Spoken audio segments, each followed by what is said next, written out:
Hello, everyone.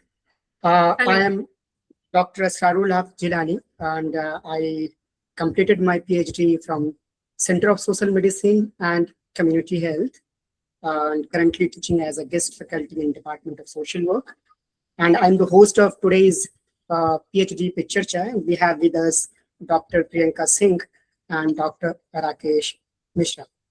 Uh, Before going to introduce the guest and interacting with them, let me introduce PhD Pe Charcha podcast and tell you a little bit about today's topic of discussion. The concept of PhD Pe Charcha is an initiative of digital communication team of the Alumni Association of the Center of Social Medicine and Community Health. The center completed its 50 years in 2021 because of pandemic. We could not celebrate our foundation day, and then in 2023 we celebrated our foundation day. The foundation of the Alumni Association was laid during the foundation day celebration. The Alumni Association is administered through an executive committee and a few working groups that execute some interesting academic activities like annual public health oration and webinars on the public health issues. And PhD Pe Charcha is our recent innovation. And the PhD Pe Charcha is to curate a dialogue on approaches to research, methodology, fieldwork, researchers' subjectivity, power relation in research and writing. And all these and other concepts will be explored through the various public health themes that the center's alumni have engaged in their PhD thesis.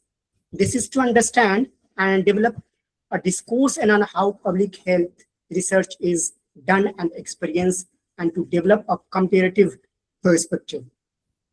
It is usually seen that PhD is like a document which is being kept in libraries and archives that need to be challenged, and we are here to discuss those ideas to the public domain so that we can not just to keep those PhD in libraries or archive, but to disseminate that information or finding to the larger domain or larger understanding. So we have 2 or 3 doctors those have submitted their PhDs, and I have a conversation around their experience. First podcast, we have thought about different theme, but first podcast is on mental health. And we know mental health is an essential and integral component of public health. This was rightly conveyed in World Health Organization campaign that there is no health without mental health. And globally, more than 1 billion people live with mental health condition. And in India, 10.6% of Indian adults were living with diagnosable mental health disorders. And this is a neglected areas. And because of stigmatization, treatment gap, and lack of adequate health services and major determinants of health, these are the mental health is something that has been ignored for a long time. But after pandemic, this has become something that need to be discussed. And recently, after lots of discussion around, after celebrities, those have come out in public and discuss their issues. So we have with us Dr. Rakesh Mishra and Dr. Priyanka Singh. I would like to ask both of you to introduce yourself, and then we will go to having conversation. Can I? Okay. I am Dr. Priyanka Singh and currently working with the ICSSR as a consultant, research consultant in publication division. And before the ICSR, I have worked with many NGOs as a research project and AN Sinha Social Science Institute in Patna. As a research assistant, I have worked there. And after that, I have worked with the SCRT Patna as a consultant. Their NCSL NIPA project, one project, School Leadership Academy. In this project, I have as a work consultant. There are many school leaders. I have trained capacity building programs for their improve their schools and teaching methods also. And I have many publications in UGC Care and peer-reviewed journal. And one opportunity through the my during my PhD, I get to present my paper in Istanbul, funded by Indian government and the UK government to the our center also. And I have PhD, MPhil and PhD completed in social science, social medicine and community health in JNU. And I am from 2010 batch. This is really great. So, And thank you, Asrar, for this inviting us in the broadcast. And this is a good initiative for the PhD scholars from social medicine and community health. I discuss about a chance to discuss about our PhD journey through your initiative and the alumni working group. Thank you so much. Great. Rakesh. Good evening to all. I also extend my gratitude to my respected teachers and convey the warm and wishes and heartful appreciation to the all entire CSMCH fraternity. My professional introductions will be like I'm a mental health professional with a master's degree in psychology, and I have done MPhil and PhD from the same department, which many of them would have been gathered here and doing for that purpose. I have over 20 years of experience in mental health education, research, and the training part. And I served 20 years in the armed forces in respective training and education departments. Later, I worked with NIMHANS. There's one Manu Raksha cell is that, and a mental health project under the Ministry of Health and Family Welfare, Government of India. In academia, I also serve as assistant professors in NMIMS, Mumbai, and currently I'm in Amity University, and as a guest faculties at several other institutions. My work focuses on mental health, research, service delivery, teaching, capacity building, strengthening accessible mental health care in India. And my topic of PhD was also related with that. Thank you. Okay, great. So we will start with the first question that if you can just briefly talk about background of your PhD and introduce your PhD topic. So we can start with Priyanka maybe. Okay. My research topic is role of indigenous healing centers, mentally ill women's health seeking behavior in Lakhimpur Kheri district. And my research explored the indigenous healing center. Rational, मेरी research के पीछे एक जो rational था, जो सबसे बड़ा एक फैक्टर है कि मैंने ये टॉपिक को चूज क्यों किया, क्योंकि during my MPhil, I have worked, my research topic is mental health services, a study of mental health, Bareilly Mental Health Hospital. And when जब मैं डेटा कलेक्ट कर रही थी तो मोस्ट ऑफ द जिनसे भी मैंने इंटरव्यू किया था, उनका जो मैं उनके पाथवे देख रही थी, सबके पाथवे जो थे, जो हॉस्पिटल में आने से पहले वो किसी ना किसी इंडिजिनस हीलिंग सेंटर में वो गए थे. उसमें से कुछ लोग तो ऐसे थे जिनका पैरेलल ट्रीटमेंट भी अभी भी चल रहा था, उसके साथ में वो साइकेट्रिक ट्रीटमेंट भी ले रहे हैं और साथ में पैरेलल ट्रीटमेंट भी चल रहा था. और फिर जब मैंने उसको जेंडर वाइज देखा तो उसमें वुमेन की जो संख्या थी ना, वो काफी ज्यादा थी. तो मेरा एक इंटरेस्ट था कि पहले, क्योंकि अभी भी एजुकेशन थी और जो यूपी में mental health services, district mental health programme launch हो चुका था उस टाइम पे. मैंने क्या, मेरी जो ये रिसर्च थी 2012 में स्टार्ट हुई, उसके बाद में district mental health, national mental health programme 1982 में है, उसके बाद डिस्ट्रिक्ट मेंटल हेल्थ प्रोग्राम भी इम्प्लीमेंट हो चुका था. लेकिन फिर भी लोग क्यों इंडिजिनस हीलिंग सेंटर में जा रहे हैं? जो पढ़े हैं वो भी जा रहे हैं, जो नहीं है गांव के हैं वो भी जा रहे हैं. तो मेरा एक इंटरेस्ट था कि मैं इस जो हमारा जो हीलिंग सिस्टम है उसको मुझे समझना चाहिए, और क्या कॉज है इसके पीछे, क्या डिटर्मिनेंट्स हैं जो ये लोग इन हीलिंग प्रैक्टिसेस में ये जा रहे हैं, साइकेट्रिक ट्रीटमेंट में नहीं आ रहे हैं।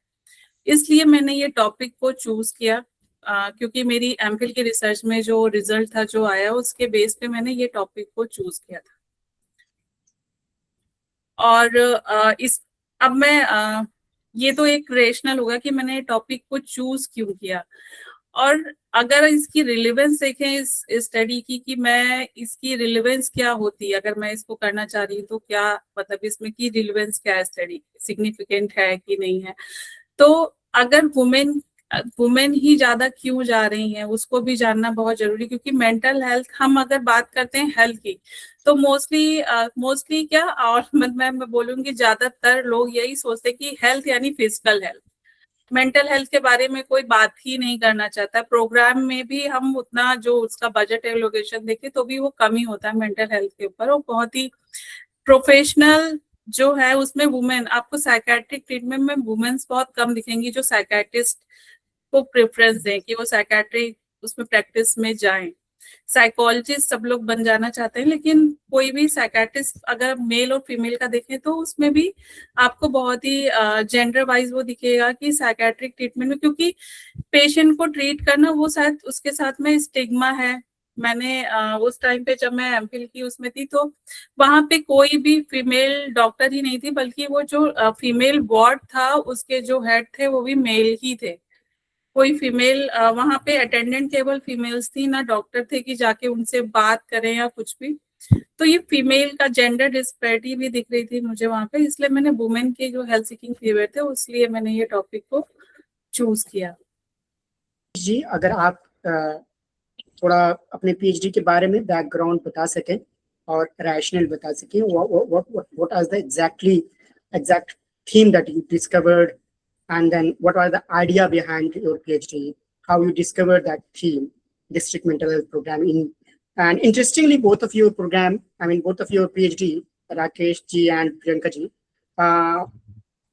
based in, I think, Uttar Pradesh. If you can talk about the background of your PhD. Actually, my research topic was district delivery of mental health care in India, and analysis of district mental health program in Kanpur. As Dr. Priyanka would have said that this district mental health program has started way back in 1999. And it was a long time that has happened there in 2026, if you compare for that way. Actually, people often see the final thesis, but they really see the journey behind it. And my PhD was not simply about the mental health, but I was about to understand how mental health care is delivered in the real life settings in India, and how it can become more accessible, acceptable, and effective. So that was the intention behind for that way. और जैसा कि आपको पता है, कहावत भी है जो किसी बहुत फेमस मूवी का है कि जब आप दिल से किसी चीज को पाना चाहते हैं तो पूरी कायनात आपको उससे मिलाने के लिए साजिश करती है.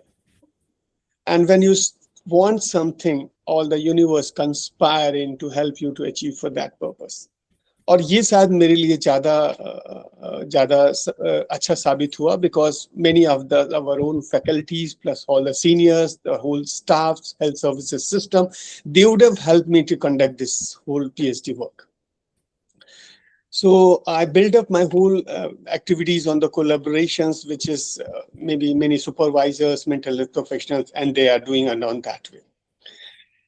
Why did I choose this research? Because every research begins with curiosity. So while reading all the literatures and the policy documents, I noticed that something interesting, that India has an excellent mental health policy, but that is there in 2014, not 1991. We have the National Mental Health Program in 82, District Mental Health Program in 1999, but we have a Mental Health Act in the year of 2017. So on paper, the system appears very comprehensive, but one important question remains unanswered. If the policies already exist, why do so many people still struggle to receive mental health care? So this is the question of the foundation of my study. Because एक कहावत है कि कागज पर घोड़े दौड़ाना आसान है, but मैदान में दौड़ाना उसे बहुत मुश्किल है. So I realized that the previous studies which has measured the outcome like prevention, prevalence, treatment gap, working shortage, service utilization, these services were extremely valuable for studies, but often told us what was happening. Very few explain how mental health is actually delivered on the ground and why implementation across the various states in our country is different. That becomes the research gap of my topic. And that is also the culmination of the, or maybe the commencement of the first research questions or the rationale. So my research was guided by the several interconnected questions. The first one was that how is public mental health care delivered within the district mental health program? So I want to see the rationale that why the policy describe the services should exist, but they rarely explain how healthcare professionals actually deliver those services under the real world condition. The second question was that what factor influence access to mental health care? Because in our whole 1 year's study in AMPHIL, the coursework, we got to know about the accessibility and availability of the health services system. So access is influenced by more than hospitals, and especially in the mental health care, because awareness, stigma, family support, financial resources, transportations, and workforce availability, organization structures, these are the variables which are interacting in such a way that will make or hampers the mental health services accessibility. It leads to the third questions, that how do different stakeholders experience mental health care? Because rationale is behind that mental health care involved multiple perspectives. The perspective of patient, the perspective of family, the perspective of psychiatric, psychologists, psychiatric nurses, social worker, even the program officers who's running the mental health services, policymakers, but each sees systems very differently. So I just want to understand that only one perspective gives only part of the picture. So I want to see the system as a whole. It will lead to the fourth and the final questions. Can I develop a theoretical framework that explain how this collaborative mental health services works? Because most studies test the existing theories. I want to choose the research approach that allow me to develop a new theory directly from the mental ill or disorder person's experiences, instead of forcing any data into an existing models. So I allowed the theory to emerge from the participation or the data itself. So that was the 4 questions and the rationale behind that.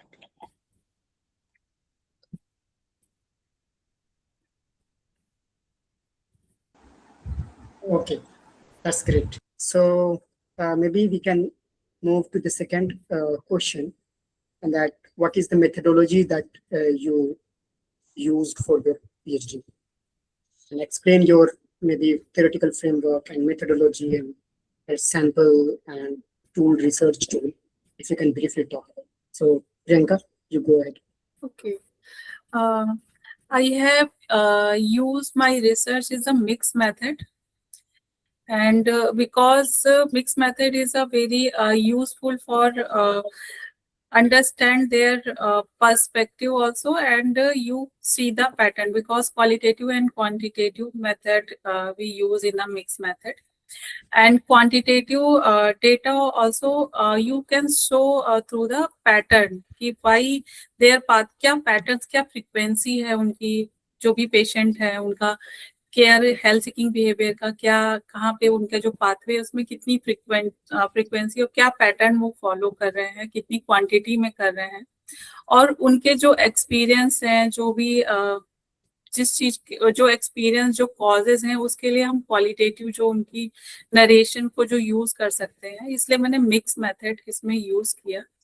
And जो अगर हम sampling की बात करें, area तो मैंने Lakhimpur Kheri district Uttar Pradesh का ही जो पॉपुलेशन, मैंने वहां से जो हीलर्स थे वहीं से मैंने, जो लखीमपुर की डिस्ट्रिक्ट के एरिया के अंदर जितने भी हीलर्स आते हैं, जो भी मैंने साइकेट्रिक, पहले तो मैंने साइकेट्रिक क्लिनिक में जाके स्नोबॉलिंग सैम्पलिंग के थ्रू, क्योंकि हीलर्स ऐसे कोई आप किसी को ट्रैक नहीं कर सकते, तो इसलिए पहले साइकेट्रिक क्लिनिक में जाके वहां पे मैंने 20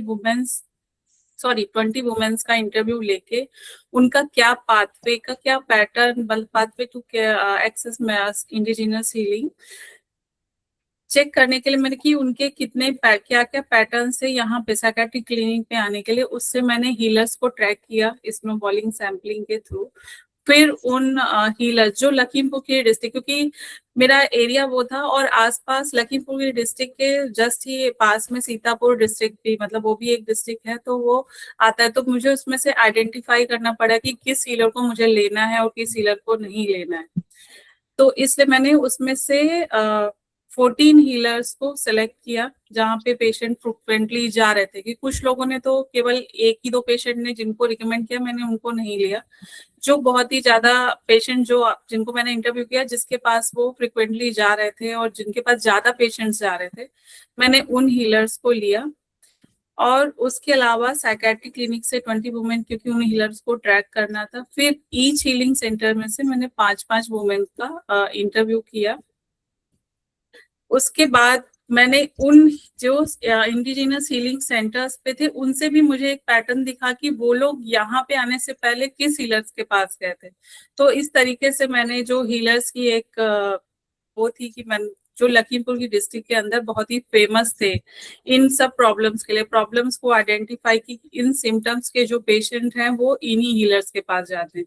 क्योंकि कुछ हीलर्स ऐसे थे जो केवल किसी की फ्रैक्चर हो गया तो उसको ट्रीट कर रहे थे या कुछ अदर प्रॉब्लम्स को ट्रीट कर रहे थे, लेकिन जो मेंटल इलनेस वाले जो पेशेंट्स थे, जो पेशेंट किसी भी तरीके के स्ट्रेस या कोई साइकोटिक प्रॉब्लम या न्यूरोटिक प्रॉब्लम वाले पेशेंट्स थे, वो किन हीलर्स के पास ज्यादा जा रहे थे और वो हीलर्स उन्हीं सब पेशेंट्स को ट्रीट कर रहे थे। तो मैंने ऐसे आइडेंटिफाई किया हीलर्स को।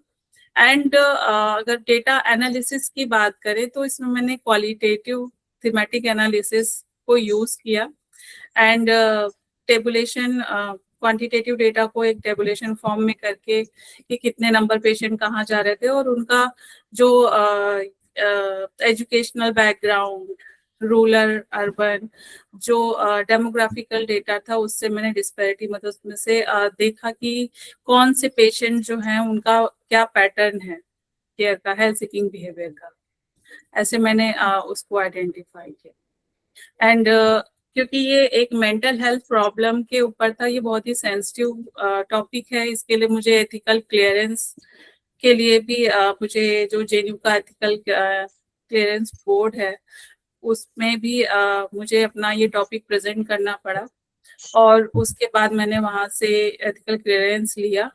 उसके लिए मुझे एक फील्ड विजिट, एक पायलट फील्ड विजिट करके डेटा कलेक्ट करके उसके बाद मैंने अपना प्रेजेंट किया और उनसे एथिकल क्लियरेंस लिया। उसके बाद डेटा कलेक्ट किया कंसेंट लेने के बाद पेशेंट से, जो कि बहुत ही लॉन्ग प्रोसेस था। इसकी वजह से मुझे बहुत ही टाइम भी लगा कि अपना जो एक्चुअल डेटा है जो मुझे अपने थीसिस में यूज करना था, तो इसमें थोड़ा सा टाइम लगा मुझे एथिकल क्लियरेंस लेने के लिए। अच्छा प्रियंका, आप जब इंडिजिनस हीलिंग सेंटर बोल रही हैं तो मेरे बहुत सारे ऑडियंस होंगे जिनको ये कॉन्सेप्ट समझ में नहीं आएगा, तो थोड़ा ब्रीफली अगर कुछ बता सकें कि वो इंडिजिनस हीलिंग सेंटर या इंडिजिनस हीलिंग सिस्टम क्या है। मेरी रिसर्च में मैंने इंडिजिनस हीलिंग सेंटर टर्म इसलिए यूज किया क्योंकि बहुत लोग इसको फेथ हीलिंग भी बोलते हैं, कुछ लोग रिचुअल हीलिंग भी बोलते हैं, लेकिन जो मेरे मतलब जिन हीलर्स का मैंने ट्रीटमेंट जो पैटर्न देखना चाहा तो उसमें अलग अलग सबके मेथड थे, तो मैं कोई एक टर्म नहीं यूज कर सकती थी, तो इसलिए मैंने इसको इंडिजिनस हीलिंग सेंटर इसलिए यूज किया कि जो फॉर्मल सेक्टर, नॉन फॉर्मल और नॉन फॉर्मल सेक्टर जिसको हम लोग बायोमेडिकल ट्रीटमेंट कहते हैं, नॉन फॉर्मल जो कोई भी किसी भी तरीके की जो हीलिंग है उसको हम नॉन फॉर्मल कहते हैं। और मेरी रिसर्च में रिचुअल, फेथ हीलिंग और उसके अलावा भी बहुत तरीकों से जो ट्रीटमेंट, सबके ट्रीटमेंट जो मेथड थे वो अलग थे। इससे मैंने इंडिजिनस जो हमारी कम्युनिटी में जो यूज किया जा रहा है हमारी सोसाइटी में, इसलिए मैंने इसको इंडिजिनस जो उनकी अपनी अंडरस्टैंडिंग है, मैंने इसके लिए मैंने अपने टॉपिक को चूज करने के लिए, ये टर्म यूज करने के लिए बहुत सारे पेपर्स रिव्यू किए, क्योंकि बहुत पहले मैंने इसका नॉन मेडिकल, नॉन फॉर्मल वो रखा, फिर फेथ हीलिंग रखा, फिर उसके बाद में मेरे सुपरवाइजर और रितु प्रिया मैम और बहुत लोगों से डिस्कस किया। जब मैं अपना पेपर जो प्रेजेंट करने गई थी एमफिल में, उसमें भी विलियम सैक्स एक प्रोफेसर है जो एंथ्रोपोलॉजी के प्रोफेसर हैं। तो बहुत सारे डिस्कशन के बाद ये इंडिजिनस हीलिंग सेंटर्स जो एक टर्म है जिसमें सारी चीजें वो आ रही थी, क्योंकि पहले मेरी टॉपिक था फेथ हीलिंग, तो जब मेथड देखा गया तो फेथ हीलर्स अलग है, रिचुअल हीलिंग अलग है, समन्स अलग है, तो that's why I choose it this indigenous healing centre. और मैं नॉर्मल, मतलब अगर कोई मेरे टॉपिक को सोचे तो मैं ये बताना चाहूंगी कि इंडिजिनस हीलिंग सेंटर एक मतलब नॉन फॉर्मल एक हीलिंग पैटर्न है और इसमें सारी हीलिंग्स आती हैं।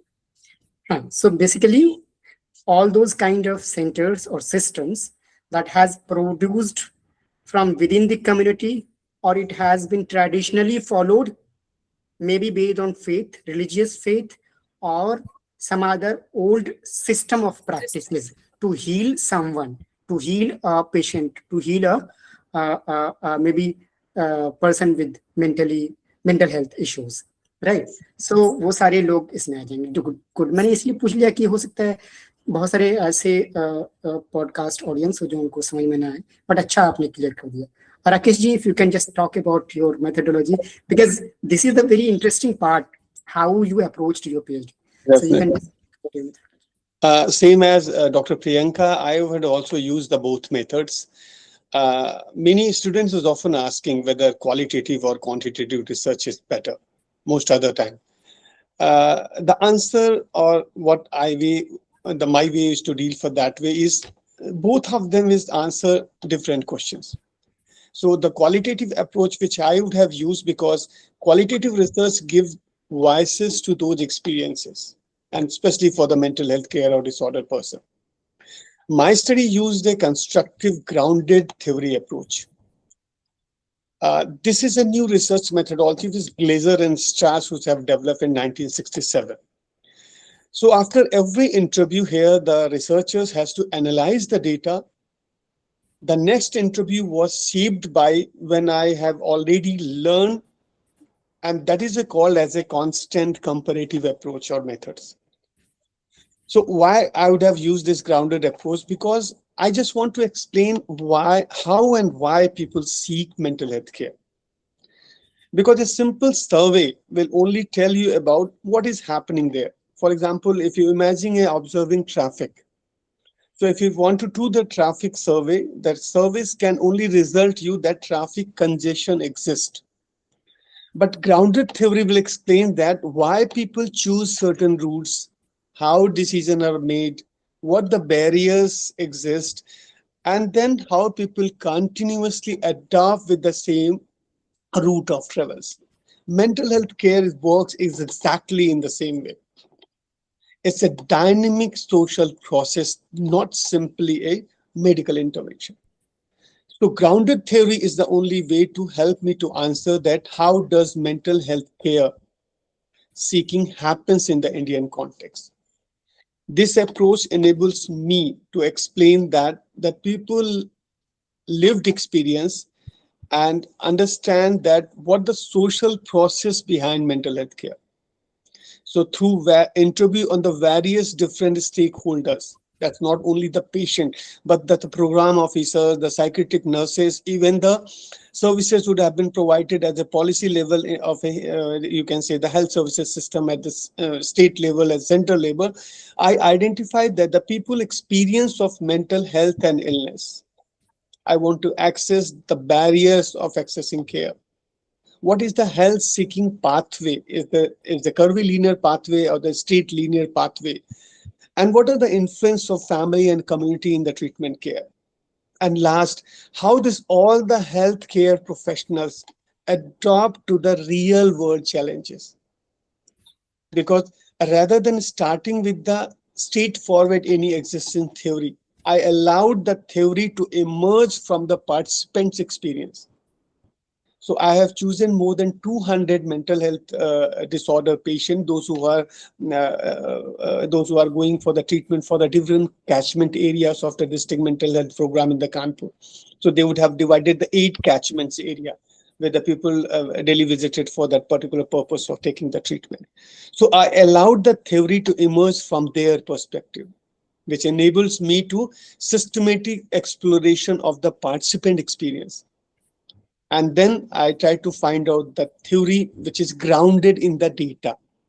So that's why this collaborative and adaptive care delivery theories explained by my PhD work, in which I try to find out that the mental health delivery is because of the continuous collaboration among the families, patient, professionals, communities, even the system and the policy structures also involved in that way. So the mental health care in India is not delivered by the one professional alone. At the same time, everyone is continuously adapt to the limited resources and the changing situation. That was the first part of the qualitative approach. Now, in terms of the quantitative approach, I have used the logistic regression. While quantitative will, maybe the qualitative will tell you about how the mental health care seeking occurs. So I would have chosen the quantitative, talking about which factors increased or decreased the likelihood of seeking professional help. Because stigma is there, the rural mental health services is not there, district health mental health program is running in just like they are just on the pictures and on the ground. So I want to ask which factor actually make the responsible for increase or decrease the likelihood of seeking professional care.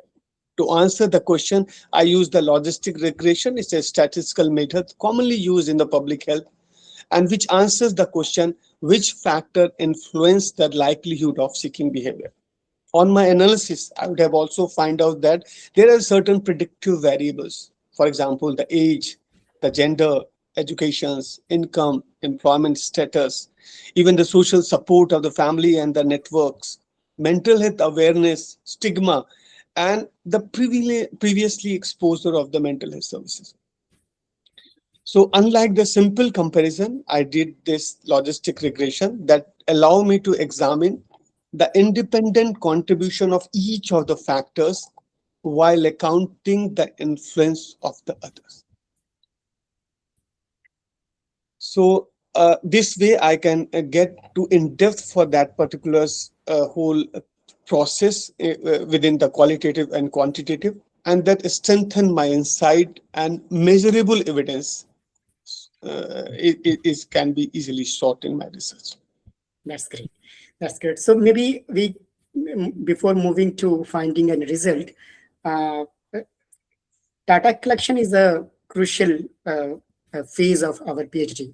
So maybe there are, yeah, I think Priyanka was talking about how when she was seeking ethical clearance, there was a delay in that. So that is a kind of challenge we faced during PhD. So there are lots of challenges, there are lots of problem barriers and obstacles. So if you just can explain a little bit more challenges and then how you resolve those challenges, so that would be helpful for the next generation. Priyanka, you can start. I have faced many problems during the data collection and the ethical clearance also. When I have done pilot research for the ethical clearance, I have put up my semi-structure interview schedule. जब भी मैं किसी भी indigenous healers के पास जाती थी तो उनको ये लगता था ये कि मैं कोई ऐसी कोई ऑफिसर आई हूँ वहां पे जो उनका जो धंधा पानी है वो उनका बंद हो जाएगा। तो मुझे वहां पे उनसे बात करना, क्योंकि वो मुझे टाइम ही नहीं देते। एक दिन मैं तो सुबह से लेके शाम तक बैठी रही, लेकिन उन्होंने मुझसे बात भी नहीं की, इवन मेरी तरफ देख भी नहीं रहे थे, वो इग्नोर कर रहे थे। तो ये तो बहुत बड़ा चैलेंज था कि इंडिजिनस जो भी हीलर्स थे, क्योंकि रिचुअल हीलिंग तो किसी भी, जैसे बालाजी टेम्पल है, ऐसे लखीमपुर खीरी में एक बालाजी टेम्पल है, तो वहां पे कोई भी हीलर इन्वॉल्व नहीं है। पेशेंट वहां जाते हैं, वहां पे वो खुद ही बिजायर्ड बिहेवियर करने लगते हैं, फिर थोड़ी देर के बाद वो रिलैक्स हो जाते हैं और फिर वो चले जाते हैं। तो वहां पे किसी हीलर से मुझे बात करने की जरूरत नहीं, वहां पे केवल ऑब्जर्वेशन था और लोगों से बात करके यहाँ पे मतलब कैसे लोग यहाँ पे आए, तो मैंने उस तरीके से उस हीलिंग पैटर्न को देखा।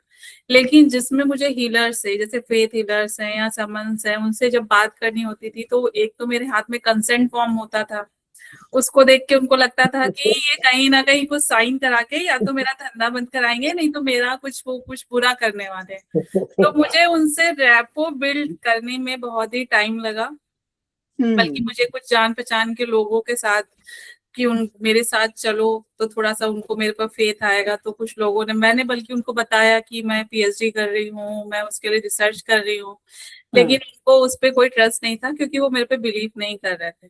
फिर जो उनसे जो रिलेटेड लोग थे, मैंने उनका पता लगाया। तो ये स्नोबॉलिंग केवल डेटा कलेक्शन करने के लिए भी मुझे बहुत स्नोबॉलिंग करनी पड़ी कि मैं इन हीलर्स के साथ में कैसे अपना रैपो बिल्ड करूं। तो ये बहुत ही बड़ा मेरे लिए चैलेंज था, क्योंकि मुझे एथिकल क्लियरेंस के लिए भी मुझे इतने ही कम टाइम पीरियड में एक टूल डेवलप करना था। फिर मुझे एथिकल क्लियरेंस के लिए डेट मिलती, प्रेजेंटेशन करती, तो वो एक तो बहुत ही मेरे लिए बहुत ही बिग चैलेंज था। उसके बाद जो पेशेंट होते थे, जो मैंने वुमेन का लिया इंटरव्यू, तो उसमें फैमिली, क्योंकि कुछ पेशेंट्स ऐसे थे जिनको कंसेंट वो दे नहीं सकते थे, क्योंकि उनकी मेंटल कंडीशन ऐसी थी कि वो नहीं दे सकते थे, तो मुझे उनकी फैमिली से लेना होता था। फैमिली पहले से ही परेशान होती है कि वो एक पेशेंट को देख रहे हैं और उनको एक कंसेंट फॉर्म दिखा दो कि इसको फिल करना है, तो उनका टाइम खराब हो रहा है, तो वो नहीं देना चाहते। उनको लगता है ये बेकार का, उनके इंटरेस्ट का काम नहीं है, तो वो नहीं देना चाहते। तो उसमें भी कई पेशेंट ने 2 क्वेश्चन का रिप्लाई किया, उसके बाद उन्होंने बोला हमसे नहीं हो पाएगा। तो ऐसे बहुत सारे कंसेंट फॉर्म मेरे बेकार हुए, जिसमें से मैंने मेरे ख्याल से 150 इंटरव्यू कंडक्ट किए, जिसमें से मैं केवल 70 को ही अपनी रिसर्च में ला पाई, क्योंकि वो कंप्लीट हो ही नहीं पाया इंटरव्यू कि जिसको मैं अपनी रिसर्च में यूज करूं। तो ये एक बहुत बड़ा चैलेंज था। और मुझे खुद कुछ हीलिंग सेंटर्स पे जाके थोड़ा सा मुझे अपने आप में वो लगता था कि पता ही नहीं चलता था कि कब कौन किधर से क्या क्योंकि उनके बहुत ही डिजायर्ड पेशेंट के भी हाँ, तो थोड़ा सा वो था। बल्कि मैं क्लिनिकल साइकोलॉजिस्ट हूँ, मैंने बरेली मेंटल हॉस्पिटल में भी काम किया है, लेकिन मैंने हीलर्स के साथ में काम नहीं किया। हीलर्स का जो अपीयरेंस होता है वो थोड़ा सा देख के मुझे स्टार्टिंग में थोड़ा सा वो हुआ था कि उनका जो ट्रीटमेंट का मेथड था वो भी कुछ लोगों का कि वो किसी चीज से जला देते थे पेशेंट को कुछ और, तो वो थोड़ा सा स्कैरी लगता था, क्योंकि उनका मेरे पर रेपो नहीं था और मुझे फिर किसी ना किसी को लेके जाना पड़ता था। तो ये थोड़ा सा चैलेंजिंग रहा फील्ड विजिट के दौरान मेरे लिए। और ट्रेवल करना, क्योंकि ये जो हीलर्स होते हैं बहुत ही इंटीरियर गांव के किसी वैसी जगहों पे होते हैं, तो वहां पे आपको कोई कम्युनिकेशन का कोई प्रॉपर ये नहीं है कि कोई बस या कुछ ऐसा कुछ जा रहा है, तो आपको ब्रेक जर्नी करनी पड़ती है। तो वो भी है एक चैलेंज था मेरे साथ। Yes, yeah, we all face such kind of issue, and definitely for you it must be difficult to communicate and to build a rapport. And I think definitely those who are working on mental health issues, particularly on these areas, you don't know what exactly going to happen when you are in the field. So maybe if they can benefit out of these experiences. Maybe Rakesh ji. I just want to share some of my own experiences. Yes. Because my area involved not only the patient, but you can say the program officer, the health services providers, then the policymaker who is there at King George Medical College and State Health Directorate, as well as the Ministry of Health. So my journey started from the grassroots level where this district mental health program is running. I know I would have gone on the first day to meet the psychiatrist who was working there. And he was also astonished to see कि कानपुर ही क्यों मिला दिल्ली से करने के लिए, सादरा में काम कर रहे हैं वहीं से कर लेते, किस लिए यहाँ पर आए हो. So that was the first intention कि he was also, but later he उन्होंने काफी सपोर्ट किया मेरा, बहुत मतलब मैं एहसान मंद हूँ कि उन्होंने काम करवाया. उसके बाद मेरा सेकंड पड़ाव था किंग्स और मेडिकल कॉलेज, जो अभी छत्रपति साहू जी महाराज मेडिकल कॉलेज है. वहाँ की एथिकल कमेटी में फिर मुझे प्रेजेंट करना पड़ा. मेरा टॉपिक क्या था, वहाँ पे जियाट्रिक मेंटल हेल्थ सर्विसेज है जिसमें डॉक्टर मनोज तिवारी, मैं नाम मिस कर रहा हूँ, और केसिंग थे. उनके सामने मुझे काफी प्रपोजल को अपने 2-3 बार प्रेजेंट करना पड़ा. उसके बाद फिर मुझे स्टेट हेल्थ डायरेक्टरेट जाना पड़ा क्योंकि मुझे पॉलिसी लेवल्स पे भी कुछ इंफॉर्मेशन चाहिए थी, तो उनसे रैपोर्ट बिल्डअप करना पड़ा. फिर मैं district mental health programme run होता है, वो national health mental health programme के अंदर ही रन होता है, जो कि ministry of health and family welfare में है.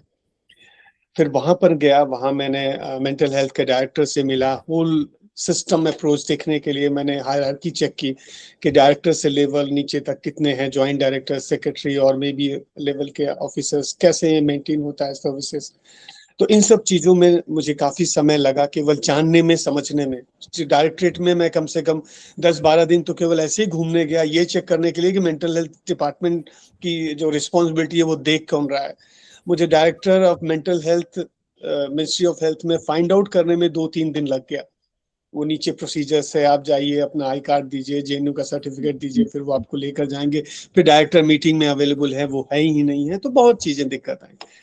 तो ये तो इश्यूज था जो सिस्टम के थ्रू था. प्लस जो कैचमेंट एरिया हमने चुना, जो Kanpur district mental health services था, वो 8 कैचमेंट एरिया में डिवाइडेड था. और ये बहुत दूर दूर थे. एक भीतर गांव के पास था, एक सरसौल के पास था, एक कानपुर डिस्ट्रिक्ट में था, एक कानपुर देहात में था. इसकी ट्रेवलिंग के लिए मुझे उन्हीं सर्विस प्रोवाइडर्स के साथ वीकली डेली जाना पड़ता था. तो जब डॉक्टर्स अपनी गाड़ियों से जा रहे हों सर्विसेज प्रोवाइड करने के लिए कैचमेंट एरिया में, मैं भी उनके साथ सुबह 6-7 o'clock जाता था और पूरा दिन भर वहां बिताकर शाम को आता था. तो ये कुछ है challenges, but that will provide you the opportunity to learn the things कि ग्रास रूट लेवल पे कैसे लोग मेंटल हेल्थ प्रोफेशनल काम कर रहे हैं. मुझे कभी कभी जो हमारे साइकेट्री थे वो अपनी गाड़ी और अपने कन्वीनियंस से कैचमेंट एरिया पर गए. ये हालत हो गई थी कि सर्विसेज यानी कि डीजल पेट्रोल उन्हें प्रोवाइड नहीं हो रहा था. ये कहना बहुत मतलब ऐसा लग रहा है कि गवर्नमेंट प्लान कर रही है, बट इस लेवल पर भी कमिटमेंट है उन साइकोलॉजिस्ट का, उन साइकेट्रिक का, उन सोशल वर्कर का.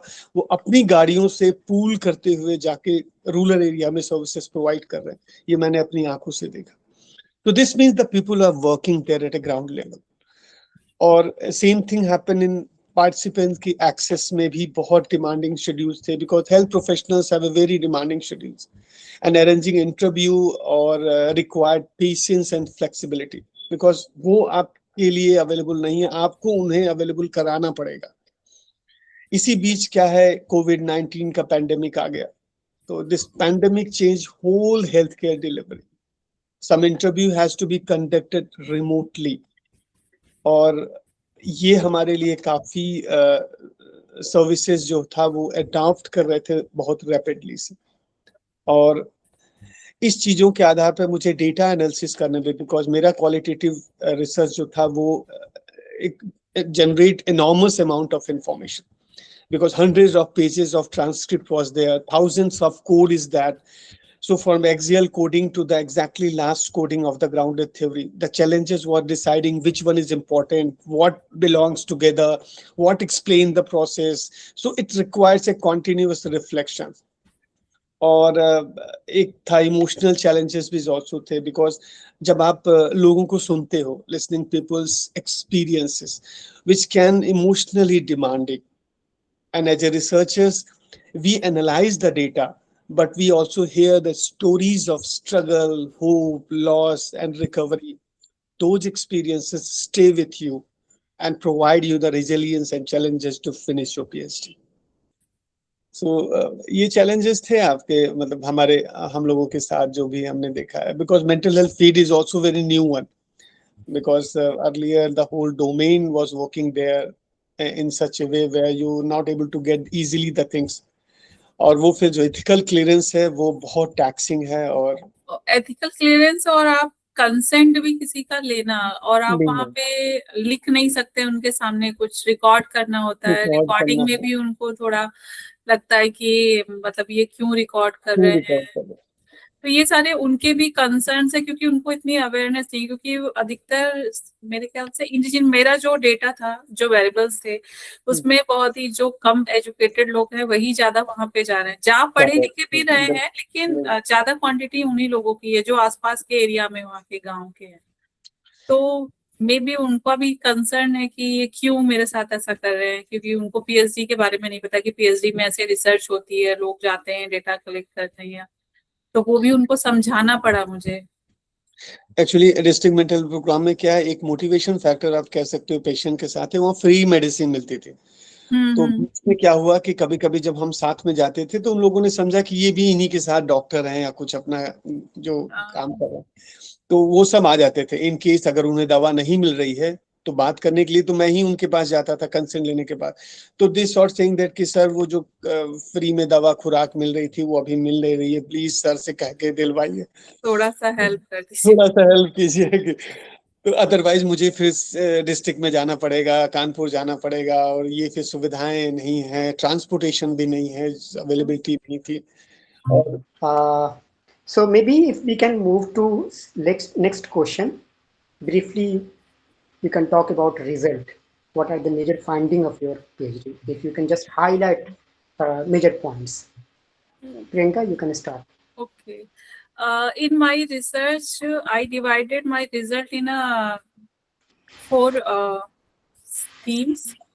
And first is indigenous categorization of indigenous healing centers, जो कि मैं पहले भी बता चुकी हूँ, जिसमें faith healing, summons, ritual healers, और मैंने उसमें जो हीलिंग मेथड्स थे, जो फेथ हीलर्स थे, वो कुछ ना कुछ पेशेंट को जैसे पानी में कुछ मिला के या फूंक मार के दे दिया, या फिर जो फेथ हीलिंग में जो हीलर है वो कुछ ना कुछ वो पेशेंट को देता है, कुछ खाने के लिए, कुछ पीने के लिए, नहीं तो उनको कुछ पनिशमेंट किसी अगरबत्ती से जला दिया हाथ पे, कुछ ऐसे मतलब कि बहुत ही विजार्ड मतलब ट्रीटमेंट मेथड्स थे उनके फेथ हीलर्स के। रिचुअल हीलिंग में मैंने उन हीलर मतलब वो हीलिंग सेंटर्स को रखा जिसमें पेशेंट वहां जा रहे हैं और जो भी उनके विजार्ड बिहेवियर हैं, गाना गाना, रोना और जंपिंग करना। आप मेरे ख्याल से पता नहीं, आप राकेश जी आपने मेंटल हेल्थ के साथ मतलब किस पेशेंट्स के साथ भी काम किया है, मेरे ख्याल से सवाल भी शायद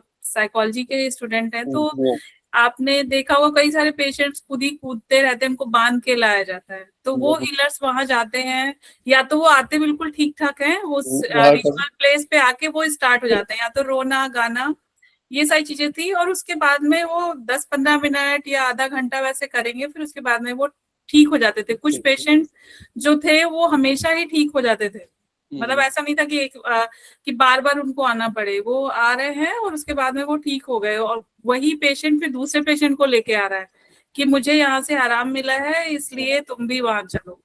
तो ये एक पैटर्न था कि लोग एक दूसरे से उस हीलिंग सेंटर्स की पॉपुलैरिटी बढ़ रही थी कि मुझे यहाँ से आराम मिला तो तुम भी चलो।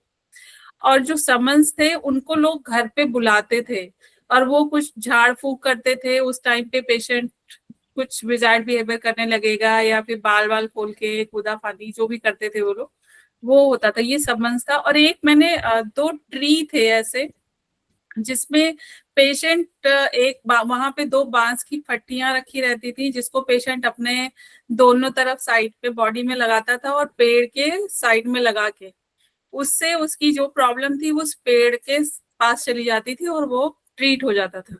ये मैंने 2 ट्री जो थे वहां के मतलब लखीमपुर में एक गांव है वहां पे वो 2 ट्री जो है वो बनियन ट्री हैं और दोनों बहुत ही फेमस है वहां पे कि किसी को भी कुछ ऐसा प्रॉब्लम है तो वो वहां जाए और वो बांस की फट्टियां वहां रखी रहती थी, दोनों साइड में बॉडी में लगाओ और वो ट्रीट हो गया पेशेंट। फिर इसमें एक ये कैटेगराइजेशन था हीलर्स का, इसको मैं जो रिजल्ट है वो डिवाइड किया था।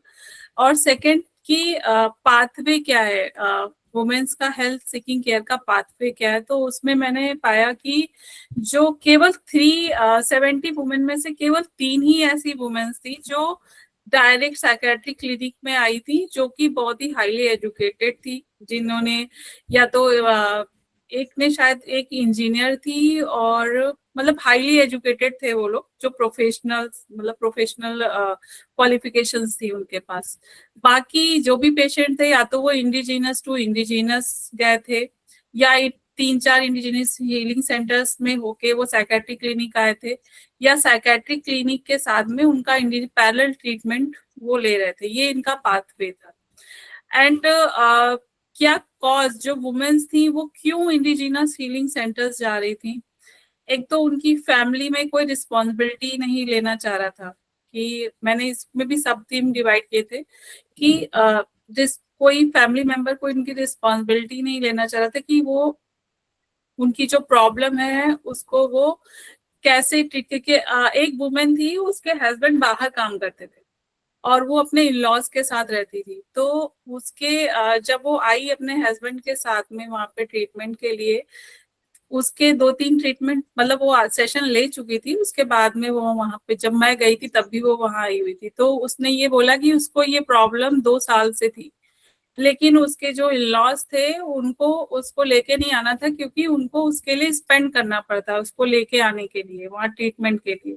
तो वो उसकी जो केयर थी उसमें जो स्पेंड होगा वो उसका वो रिस्पॉन्सिबिलिटी नहीं लेना चाह रहे थे, इसलिए वो नहीं लाया। और उनका जो हस्बैंड जो बाहर काम करने गया था, जब वो वापस आया तब वो लेके उसको आया ट्रीटमेंट के लिए।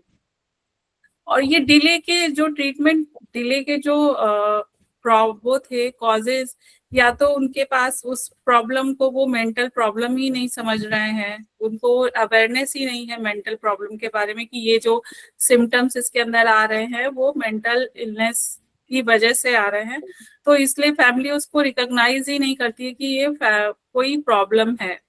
अगर वो नहीं कुछ काम करने में उसका मन कर रहा है तो ये काम नहीं करना चाहती है, ये कामचोर है, इसलिए वो काम नहीं कर रही है। लेकिन उसको वो प्रॉब्लम मतलब कुछ मेंटल स्ट्रेस हो सकता है, खाना नहीं खा रही है, नींद नहीं आ रही है, तो वो ये सब ड्रामा कर रही है। इसमें भी कई सारे पैटर्न थे, जो मैरिड वुमेन थी और अनमैरिड वुमेन थी, तो शादी नहीं हो रही है इस वजह से वो ऐसा कर रही है, और एक जिसकी शादी हो चुकी है उसका ये था कि ये काम नहीं करना चाहती है इसलिए ये ऐसा कर रही है। तो वो इस प्रॉब्लम को एज अ प्रॉब्लम ले ही नहीं रहे हैं, वो उनको ये लग रहा है कि ये ऐसे ही ड्रामा कर रही है घर में। तो ये भी एक डिले का कॉज था कि अब उन लोग के जो ट्रीटमेंट, क्योंकि उनको प्रॉब्लम काफी टाइम से हो रही है लेकिन वो किसी भी ट्रीटमेंट के लिए नहीं गए थे, उसके बाद वो इंडिजिनस हीलिंग सेंटर्स आए या तो फिर वहां गए। और इंडिजिनस हीलिंग सेंटर्स को चूज करने का कि belief of cause mental illness, अगर कोई भी विजार्ड बिहेवियर है तो या तो कोई ऊपरी चक्कर होगा उसके ऊपर, या फिर किसी ने कुछ विचक्राफ्ट किया है उनके ऊपर, इसलिए ये सारे बिहेवियर्स हो रहे हैं, तो इसलिए वो इंडिजिनस हीलिंग सेंटर जाएंगे। या फिर साइकेट्रिक ट्रीटमेंट अवेलेबल नहीं है, एक्सेस नहीं है, इसलिए उन्होंने चूज किया हीलिंग सेंटर को। और एक होप कि यहाँ से भी ट्रीटमेंट चल रहा है, वहां से भी ट्रीटमेंट चल रहा है, किसी ने बोला कि वहां पे जाओगे तो अच्छा ट्रीटमेंट मिलेगा, वहां से लोग ठीक हुए हैं, तो एक रे ऑफ होप होती है कि एक बार ट्राई कर लेते हैं, क्या पता ठीक हो जाए। इस पे एक साइकेट्रिस्ट जिस साइकेट्रिक क्लिनिक में मैं गई थी, वहां पे मैंने साइकेट्रिस्ट से जब बात की कि लोग क्यों, आपका क्या पर्सपेक्टिव है कि लोग क्यों वहां जाते हैं, तो उन्होंने ये बोला है कि अगर मैं भी साइकेट्रिस्ट हूँ, लेकिन अगर मेरी घर में अगर कुछ प्रॉब्लम आ जाती है और वो ठीक नहीं होती, चाहे वो फाइनेंशियल हो चाहे कुछ भी, किसी की तबीयत है वो नहीं ठीक हो रही है, सारी रिपोर्ट नॉर्मल आ रही है, तो अगर मुझे भी कोई कहेगा कि आप जरा यहाँ चले जाइए बालाजी टेम्पल, तो मैं भी जाऊंगा कि क्या पता वहां जाके मुझे रिलीफ मिल जाए।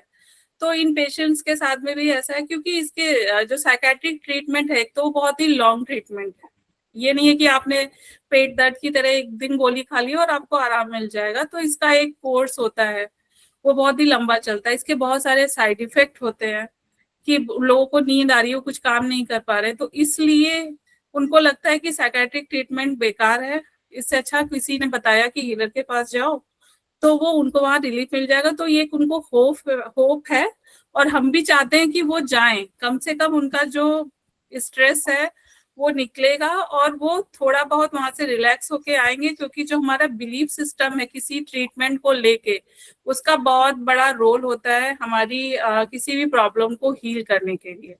तो ये एक होप भी एक कॉज था कि जो साइकेट्रिक ट्रीटमेंट में, और चाहे आपके किसी भी इंडिजिनस, चाहे वो रिचुअल हीलिंग हो चाहे फेथ हीलिंग हो, लोगों ने उनको बोला और वो वहां जा रहे। तो ये भी एक बहुत बड़ा कॉज था। एक तो cost of care psychiatric treatment का बहुत ही, अगर प्राइवेट में, क्योंकि डिस्ट्रिक्ट हॉस्पिटल में जिस टाइम पे मैंने किया था उस टाइम पे डिस्ट्रिक्ट हॉस्पिटल में केवल यूपी में 75 डिस्ट्रिक्ट हैं, जिसमें से केवल 4 डिस्ट्रिक्ट में ही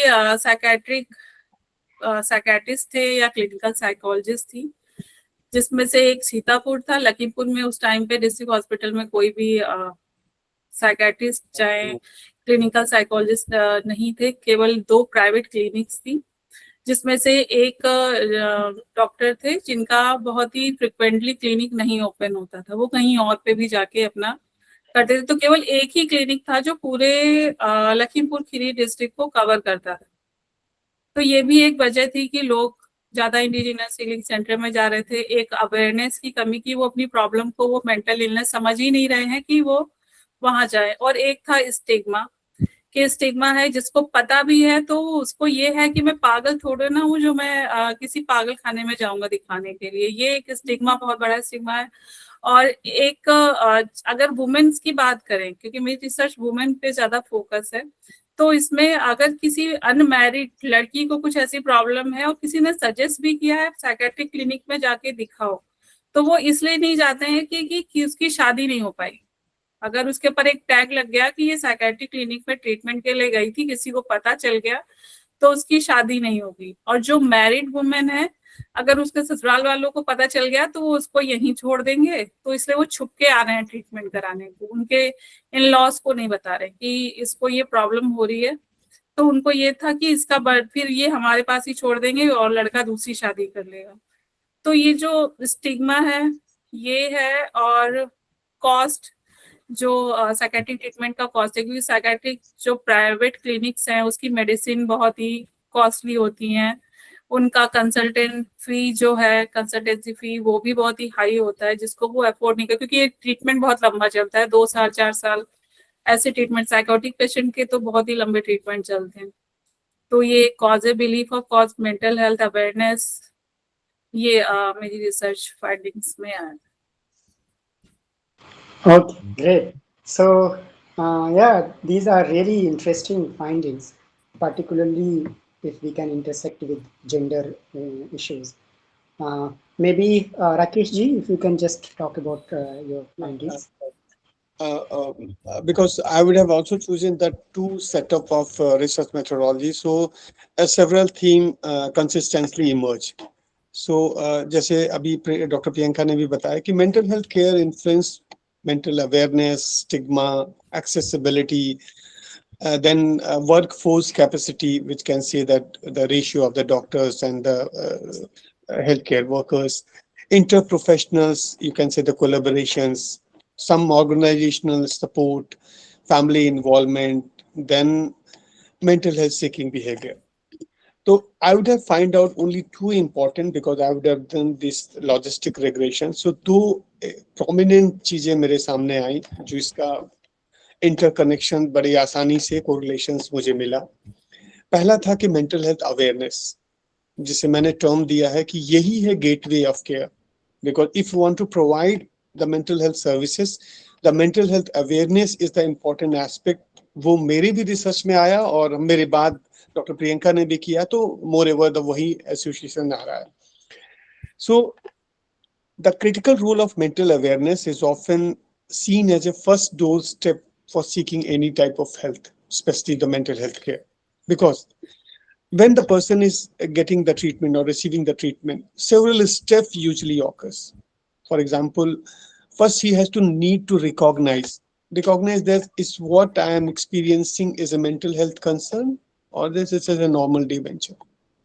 जब वो इस पहले स्टेप को क्रॉस करता है तो वो need to accept that do I need professional support or not. फिर तीसरा स्टेप आता है कि दे नीड टू नो कि भाई जाना कहाँ है, where can I access that support. और अगर अवेयरनेस इज मिसिंग, तो this whole journey, the 3-step journey, may never begin. Because the same finding highlights that the awareness is not simply about the knowledge. It acts as a gateway that connect the recognition, acceptance and access to appropriate care. तो ये एक formalisation निकला हमारे mental health awareness. दूसरी चीजें मिली mental health seeking behaviour से, because this was the another important findings. Because mental health seeking behavior is not a single event, it's just like a journey. Journey is usually begins when a person notices changes in their thought, emotion and behavior. Before approaching a mental health professional, which call as a psychiatric or any other clinical psychologist, many people first turn to someone they trust, depending upon their own personal belief, culture and available resources. So individual may seek support. किनसे support लेता है? First of all friends.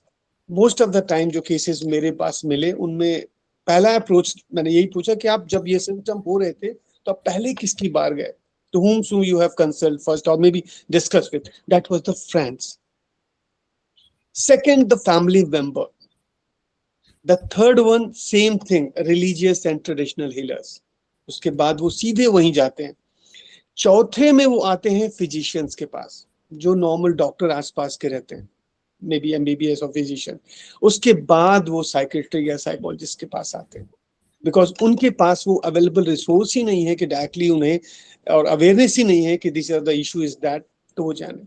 तो मैंने इन दोनों से there is a one simple pathway और you can say the model which I would have find out after the regression, that recognition of symptoms, then discussion with the social network whomsoever is having, then decision to seek the help, and lastly they are going to access for the formal mental health care services.